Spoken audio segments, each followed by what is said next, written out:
শুক্রবার আহমেদাবাদে পৌঁছলেন প্রধানমন্ত্রী নরেন্দ্র মোদী। সরেজমিনে খতিয়ে দেখেন মেঘানী নগরে দুর্ঘটনাস্থলের পরিস্থিতি।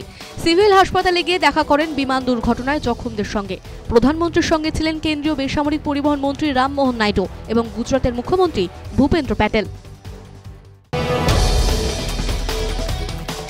বৃহস্পতিবার আহমেদাবাদে এয়ার ইন্ডিয়ার বিমান দুর্ঘটনার কিছুক্ষণের মধ্যে ঘটনাস্থলে পৌঁছন কেন্দ্রীয় স্বরাষ্ট্রমন্ত্রী অমিত শাহ। সরেজমিনে খতিয়ে দেখেন গোটা পরিস্থিতি। তিনি জানিয়েছেন, বিমানে প্রায় 1.25 লক্ষ লিটার জ্বালানি ছিল। ভয়ঙ্কর রকমের তাপমাত্রার জেরে কাউকে বাঁচানো সম্ভব হয়নি। আহমেদাবাদে বিমান দুর্ঘটনার মাঝে বোমাতঙ্ক এয়ার ইন্ডিয়ার বিমানে। জানা গিয়েছে, ফুকেট থেকে দিল্লির উদ্দেশ্যে রওনা দিয়েছিল বিমানটি। বোমাতঙ্কের দরুন সঙ্গে সঙ্গে ফিরিয়ে আনা হয় বিমানটিকে।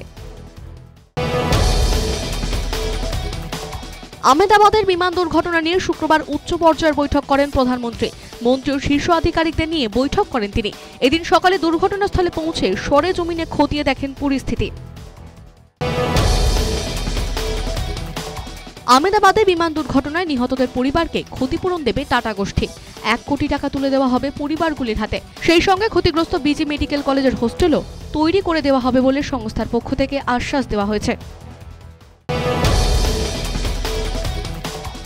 বিমান দুর্ঘটনায় নিরপেক্ষ তদন্তের দাবি জানিয়েছেন তৃণমূলের সর্বভারতীয় সাধারণ সম্পাদক অভিষেক বন্দ্যোপাধ্যায়। এক্স স্যান্ডেলের সরকারকে দুর্ঘটনার ব্যাখ্যা দেওয়ার দাবি জানিয়েছেন তিনি। একই দাবি সমাজবাদী পার্টির প্রধান অখিলেশ যাদবেরও। সুপ্রিম কোর্টের কোনো বিচারপতির নজরদারিতে তদন্তের দাবি জানিয়েছেন কংগ্রেসের মল্লিকার্জুন খাড়গে। ভয়াবহ বিমান দুর্ঘটনায় ভাগ্যজোরে বেঁচে গিয়েছেন মাত্র একজন যাত্রী, ভারতীয় বংশোদ্ভূত ব্রিটিশ নাগরিক রমেশ বিশ্বকুমার। বিমানের ইকোনমি ক্লাসের 11A সিটে বসেছিলেন। গুরুতর অবস্থায় হাসপাতালে ভর্তি তিনি। শুক্রবার তার সঙ্গে দেখা করেছেন প্রধানমন্ত্রী। তার শারীরিক অবস্থা নিয়ে চিকিৎসকদের সঙ্গে কথা বলেছেন মোদী। না ফেরার দেশে বিজয় রূপানী। অভিশপ্ত বিমানেই ছিলেন গুজরাটের প্রাক্তন মুখ্যমন্ত্রী। বিজেপির তরফে নিশ্চিত করা হয়েছে তার মৃত্যু সংবাদ।